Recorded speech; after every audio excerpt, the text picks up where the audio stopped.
SLC 위원장 게리 겐슬러가 법원이 암호화폐에 대한 입장에 어떤 영향을 미치는가라는 블룸버그 기자의 질문에 대해서 법원이 빨리 암호화폐를 규제할 수 있는 무언가 말해줬으면 좋겠다고 말한 가운데 공화당 대선 경선 후보가 현재 암호화폐 규제 프레임워크가 담긴 공약을 발표할 계획인데요. SEC를 재편하는 내용도 담길 것이라고 밝혔습니다. 그러면서 개인적으로 SEC는 위헌에 가까운 제4의 기관으로 오늘날 연방정부의 암적인 존재에 가깝다고 본다. 이 기관은 비선 출직이 이끄는데도 막강한 정치 권력을 휘두르고 있다고 강조를 했습니다. 현재 미국의 부채가 그 어느 때보다 높아진 상황인 거 다들 알고 계시죠? 이 때문에 지금 공화당과 미국 정부 사이의 갈등이 또다시 치열하게 대립된 상황인데 또 얼마 전에 신용기관은 미국의 신용등급을 강등한 상태라서 내년에 있을 대선에 아마도 양당이 날카로운 대립이 될 것으로 보여집니다. 이 가운데 암호화폐 규제권에 대한 사태가 표심을 자극하기 이슈로 떠오르면서 현재 민주당, 바이든 정부의 암호화폐 행보가 변화가 있을지 지켜봐야겠습니다. 리플이 세계 각국 중앙은행의 CBDC 개발 상황과 이 상황 속에서 리플이 차지할 역할을 강조했다는 소식입니다. 리플에 의하면 국가별 중앙은행의 95%가 CBDC 개발에 나섰고 또 CBDC가 처리한 금액이 원화로 약 284조 원 정도에 달할 것으로 보인다고 합니다. 그럼에도 리플은 큰 역할을 수행할 수 있다고 강조를 하고 있는데요. 또한 리플은 현재 팔라우와 같은 비교적 소규모 국가에서 CBDC 발행과 유통에 제공할 수 있는 가능성을 탐색하고 있고 또 추후에 이를 점차 다른 국가로 확장할 예정이라고 덧붙였습니다. 비록 현재 미국 내에서는 CBDC에 대해서는 답보 상태이기는 합니다.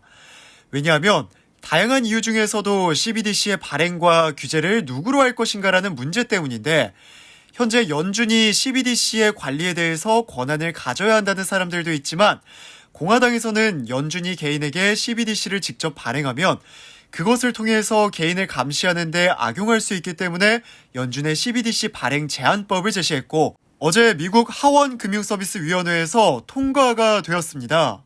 따라서 현재 리플이 소송과 관련해서 미국 내에서 사업을 하기 어려운 여러 이유도 있겠지만 이러한 정치적, 정책적으로 미국 의회 자체적으로 풀어야 하는 문제들이 있기 때문에요.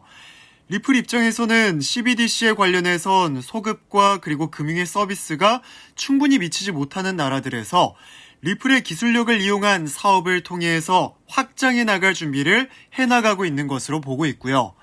그렇기 때문에 리플의 미국 외 사업에 있어서 다양한 인력을 계속해서 미국 밖에서 충원해 나가는 것도 그 이유 중에 하나가 될 것이라는 생각이 듭니다.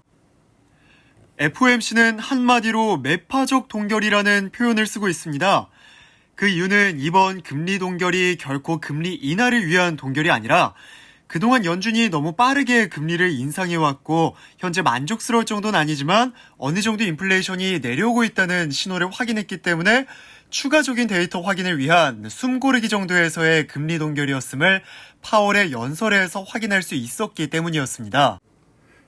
특히 지난 CPI가 다소 우려스럽게 나왔지만 그럼에도 불구하고 동결이라는 결정을 내린 이유가 지난 CPI 상승이 에너지 가격 상승에서 나왔고 또 에너지 가격은 사실상 인플레이션 재상승으로 부추길 수가 있기 때문에 우려스러운 부분이지만 단기적일 가능성도 배제하고 있지 않는 것으로 보아서요.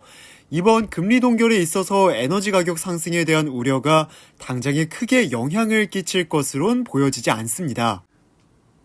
현재 파월의 입장은 금리 인하 시기에 대해서는 섣불리 알려줄 생각이 없고 데이터에 따라서 정책은 언제든지 변할 수 있다는 통화정책 변경에 대해서는 매우 조심스러운 상황입니다.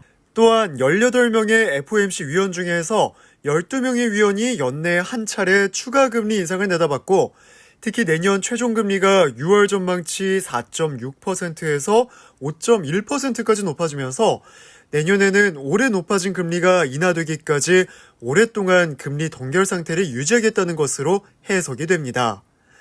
오늘 준비한 영상은 여기까지입니다. 궁금하신 종목이나 시황을 알고 싶다 하시는 분들은 위에 보이는 제 번호로 문자 남겨주세요. 제가 자세히 알려드리도록 하겠습니다. 감사합니다.